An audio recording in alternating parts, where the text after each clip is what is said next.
বললে মানবেন তো? এখন করবেন এইরকম এইরকম, যখনই বেদলে পড়বে তখন তো এইরকম এরকম জারি দেন না জানা, তাহলে কিন্তু বিপদ। ওই অনাদি বাবু আর নারায়ণ বাবু গান গাইতে গেছে ভারতে, বেথুয়া ডহুরি তৈ বিচরা, ভারতে বেথুয়া ডহুরি তৈ বিচরা।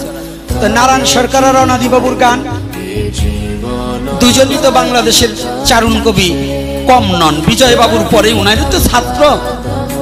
অনাদি বাবু তো অনেক জ্ঞানী, নারায়ণ বাবু কম নন, উনি সাধক কবি। তো সামনে এক ভদ্রলোক বসছে, ওই নারায়ণের জৈবন্ত কায়দা মতো নারায়ণ সরকার গান ধুয়ে ধরছে, ওই সময় শুধু এইরকম এরকম করে মাথা ঝুলে, আর যখনই অনাদি বাবু ওঠে তখন খালি এইরকম এরকম করে।